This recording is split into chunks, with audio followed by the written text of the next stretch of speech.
அம்மாக்கள் முன்னாடி அஞ்சலி இங்கதான் இருப்பா அப்படின்னு சொல்லிடுறாங்க. அவங்களும் நீங்க சொன்ன பேச்சே போதும், நீங்க நேர்மையானவங்கன்னு இன்னொரு தடவை நிரூபிச்சிட்டீங்கன்னு சொல்லிட்டு வீட்டு விட்டு போயிடுறாங்க. அதுக்கப்புறம் அமுதன் கேக்குறாரு, பூமிக்கு பிடிக்காத ஒண்ணு ஏமா இப்படி திணிக்கிறீங்கன்னு சொல்லிட்டு அவரு போயிடுறாரு.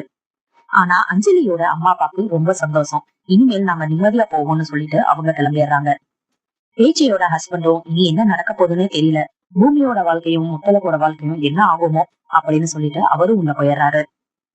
பேச்சி அம்மா சொர்ணத்து மேல சாஞ்சு, நான் ஏதாவது தப்பு பண்ணிட்டேனாக்கா அப்படின்னு கேக்குறாங்க.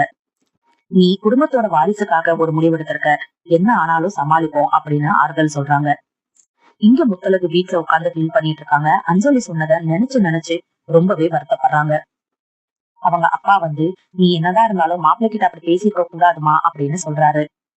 இப்பவும் ஏன்பா அவருக்கே சப்போர்ட் பண்றீங்க, என்ன பத்தி ஏன்பா யோசிக்க மாட்டேங்கிறீங்கன்னு கேக்குறாங்க. அஞ்சலிதான் வேணும்னு மாப்பிள்ளை இதை பண்ணிருந்தாருன்னா நானே அவரோட சட்டையை பிடிச்சு கேட்பேன்.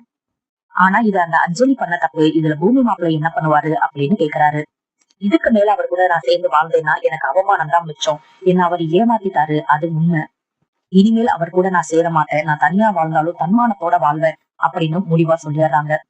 வீட்டுல இருக்கிற எல்லாரும் நீங்க கோபத்துல பேசிட்டீங்க, மறுபடியும் பூமிக்கு கால் பண்ணி பேசுங்கன்னு சொல்றாங்க. ஆனா முத்தலகு முடியவே முடியாதுன்னு நின்னுறாங்க. அவங்க அம்மா உடனே, இதனாலதான் அன்னைக்கே அடிச்சுக்கிட்டேன், அவனை நம்பாதுன்னு கேட்டியா அப்படின்னு ஆரம்பிக்கிறாங்க.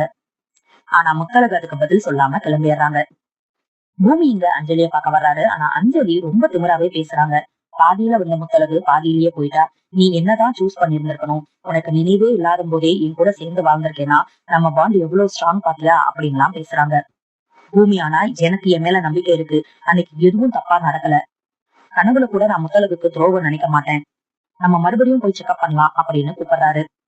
முதல் தடவையா நீ சொல்றது பொய்யா இருந்துட கூடாதா அப்படின்னு ஏங்கிட்டு இருக்கேன்னு சொல்றாரு. அஞ்சலியும் சரி நான் வர்றேன், ஆனா நான் வந்து முழுகாம இருக்கேங்கிறது கன்ஃபார்ம் ஆயிடுச்சுன்னா என்னை மன்னிச்சு நீ ஏத்துக்கணும், என் குழந்தை மேல பாசமா இருக்கணும் அப்படின்னு சொல்றாங்க. அதுக்கு நீ முழுகாம இருக்கணும், அது இல்லைன்னு ப்ரூவ் பண்றதுக்கு தான் உன்னை கூப்பிடுறேன், நம்ம 3 பேரும் போலாம் அப்படின்னு சொல்றாரு. 3 பேரா? முத்தலகும் வர போறாங்களா? அவங்க எதுக்கு வரணும், உனக்கு நான் ப்ரூவ் பண்றேன், அவங்களுக்கு ப்ரூவ் பண்ணணும்னு எந்த அவசியமும் கிடையாதுன்னு அஞ்சலி சொல்றாங்க.